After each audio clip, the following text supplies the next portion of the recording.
Bonjour, c'est Gilles sur boursicoté.com. Voici l'analyse technique des principaux indices mondiaux. Nous sommes aujourd'hui le vendredi 17 avril 2015 et donc nous allons essayer de comparer un petit peu les diverses phases d'affaiblissement que nous avons en Europe, sachant que nous n'avons pas encore les cotations définitives pour les US, mais j'essaierai de vous montrer une évaluation de cet affaiblissement sur les graphes existants, puisque pour une fois j'effectue cette vidéo après clôture du vendredi. Bon, nous allons voir que finalement la baisse du jour n'est pas si impressionnante que ça sur l'ensemble des marchés mondiaux. À commencer par le DAX, où je n'ai pas déplacé une seule zone horizontale. Tout ça pour vous montrer quoi? Bien, pour vous montrer que cette semaine, suite à l'inscription donc de ce point haut, on était en train de remonter. Alors, on a bien cassé ici sur gap, donc là c'était assez intéressant, puisqu'on a cassé sur gap ici la zone que nous avions ici.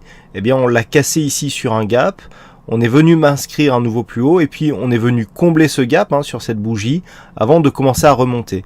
Et puis sur la bougie du jour, eh bien nous avons ici cet affaiblissement avec une clôture au plus bas qui se fait dans un contexte où la dynamique était déjà légèrement baissière, mais où l'on confirme et où nous avons surtout ici une hausse des volumes sur cette séance.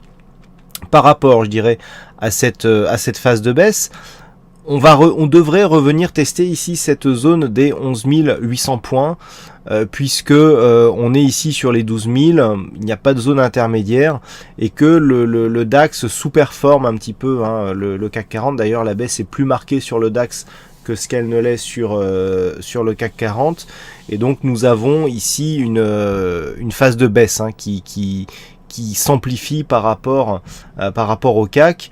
Donc ici le mouvement pourrait revenir ici sur les 11 800 et valider ici cette zone de support. Alors d'un point de vue court terme, effectivement il s'agit d'un affaiblissement. D'un point de vue moyen terme, bon, on reste ici au-dessus, on reste ici sur une évolution plutôt haussière. Par contre, ce qui est intéressant de constater, c'est que cette tendance arrive au moment où, d'un point de vue court terme, on avait eu ici cette rupture et on avait validé une fois, deux fois l'ancien support comme zone de résistance avant de s'écarter. Ça, c'est un setup dont je vous parle souvent, enfin peut-être un peu moins dernièrement parce que la phase de hausse a duré un peu plus longtemps, mais lorsque nous avons ici rupture de la droite de tendance avec 1 et 2 tests et que l'on commence à s'écarter, en général, ça amène des mouvements de consolidation relativement marqués. Donc là, on peut s'attendre à une continuité du mouvement. Toutefois, comme je vous l'ai indiqué, donc tant que nous restons ici au-dessus de cette zone des 11 830 points, il n'y a pas de gros signal de retournement à court terme. Simplement sur une rupture de cette valeur, le point bas significatif à casser pour vraiment passer dans un flux baissier sera dans un premier temps cette zone des 11 620 points, puisque c'est sur cette zone que s'était inscrit le plus bas sur la séance du 26 mars. Donc pour l'instant, on n'est ni plus ni moins que sur un contact avec la moyenne mobile 20 exponentielle dans une tendance haussière.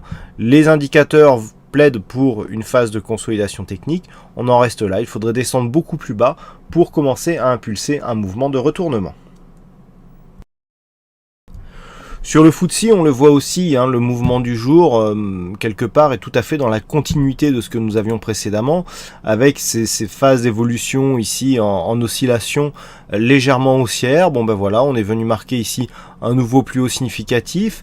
Dans un premier temps, la zone des 7065, précédente zone de point haut ici de cette tendance, s'imposait comme zone de support, donc on pouvait attendre un relais.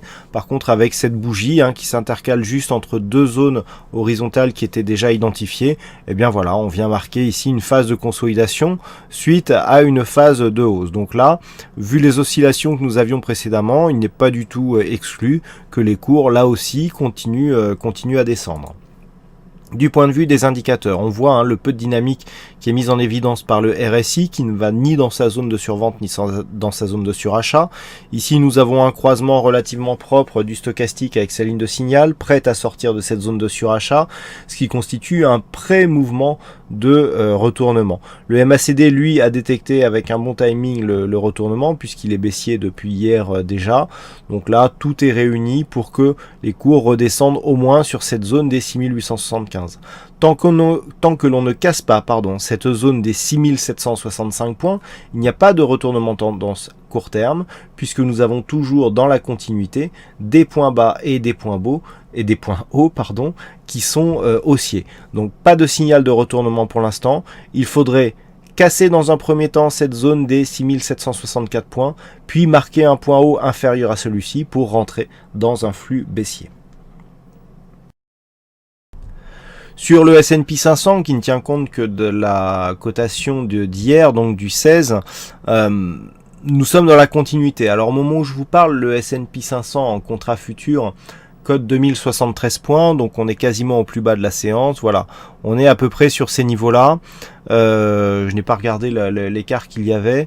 Bon, on est ici sur des zones de cotation qui pour l'instant vont dans la tendance, hein, c'est-à-dire que du point de vue de la tendance, ça fait un moment que je vous dis qu'on est plutôt sur une neutralisation de la tendance moyen terme, même si par rapport au trend de moyen terme, on est plutôt dans le haut. Donc là, il n'y a pas pour l'instant, il n'y a pas d'inquiétude à avoir sur cette tendance. Et je dirais que par rapport à cette tendance, vu que nous étions ici sur une zone de point haut, il est tout à fait logique que l'on redescende un petit peu, même si la phase de baisse ici se fait d'une manière très significative et très volatile. Bon, si on regarde sur la précédente phase de baisse, on avait eu aussi des bougies assez fortement baissières et c'est pas pour ça qu'on avait enfoncé les précédents points bas. Alors par contre, ici, je dirais que ce qui pourrait porter inquiétude, c'est si les cours casser cette zone ici des 2046 points. C'est la zone, je dirais, à préserver pour continuer à évoluer d'une manière haussière. Du point de vue des indicateurs, on est relativement neutre ici sur le RSI. Le stochastique continue à nous donner une configuration haussière en léger surachat. On neutralise du point de vue du MACD. Pas de gros déséquilibre du point de vue des volumes. Donc pour l'instant, il s'agit d'une phase de baisse qui va, je dirais, dans la tendance actuelle. On revient ici sur des zones presque au milieu du range, et ce n'est que sur une cassure ici de cette zone des 2045, voire le plus bas ici de cette bougie à 2039,70, qu'il y aurait un possible mouvement de retournement sur une rupture ici de cette zone.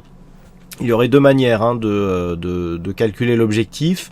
Soit on part du principe que l'on revient ici sur l'étage inférieur du range, donc ce qui nous donne un retour ici sur une zone 1980-85 points. Soit on joue ici le triple top, puisque nous avons ici une phase de hausse significative, premier top. Ici on définit une ligne de coup. On définit une deuxième fois la ligne de coup et on revient ici sur cette zone avant de revenir ici. Donc là pour l'instant on est à peu près là. Si on revient sur cette zone et que l'on casse, on aura donc une formation en triple top.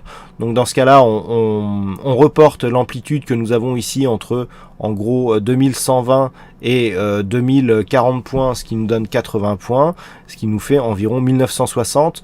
Donc 1960, voilà, on serait légèrement en dessous sur ce triple top ici. On pourrait avoir une rupture de cette zone et dans ce cas-là, commencer à impulser un mouvement baissier. Un petit peu comme sur le S&P 500, quand je parle de mouvement baissier, c'est un mouvement baissier court terme, puisqu'on le voit ici d'un point de vue moyen-long terme.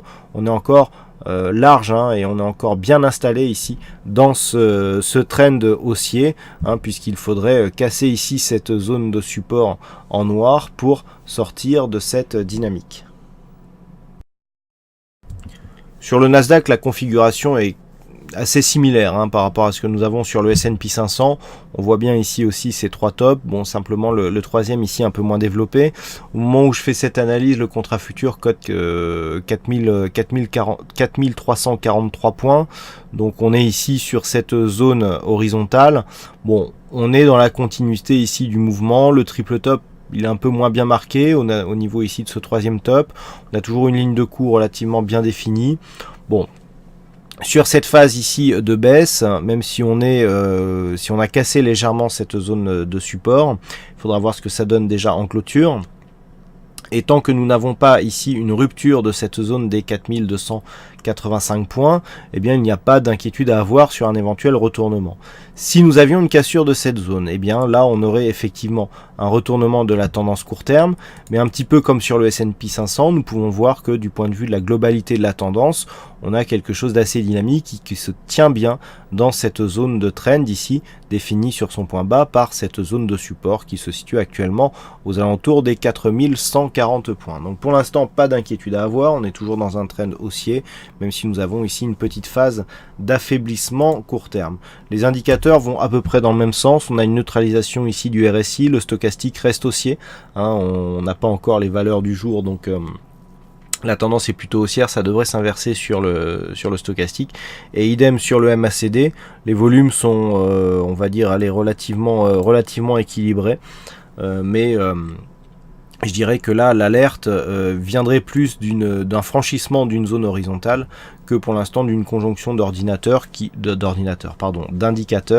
qui pour l'instant sont plutôt bien orientés. Alors ça ne tient pas compte effectivement de la bougie actuelle, puisque les indicateurs sont calculés en clôture, mais même avec une grosse baisse ici, bon, on aura un infléchissement, c'est sûr, mais qui ne, pour l'instant, en tout cas au moment où je fais cette analyse, ne donnera pas de signaux d'alerte.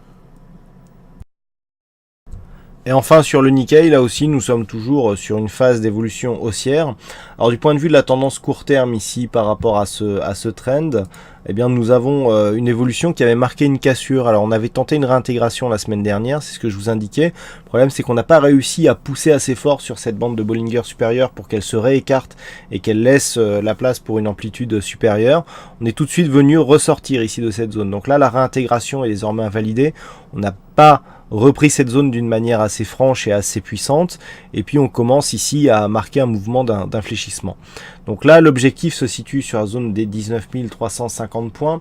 Au moment où je fais cette analyse, l'indice donc en produits dérivés cote aux alentours des 19 580 points.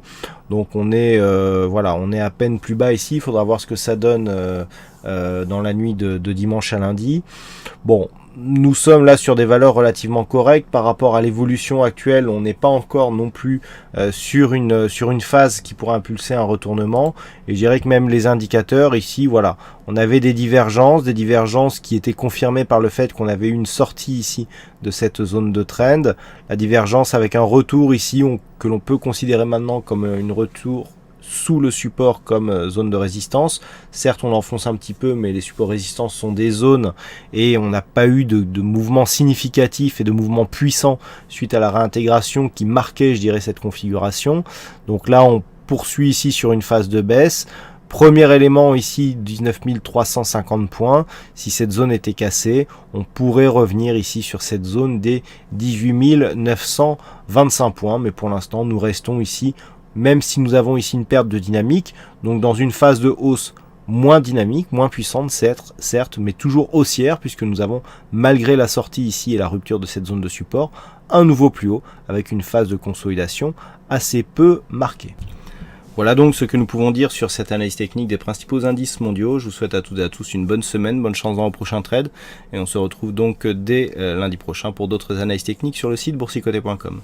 Bon week-end à tous.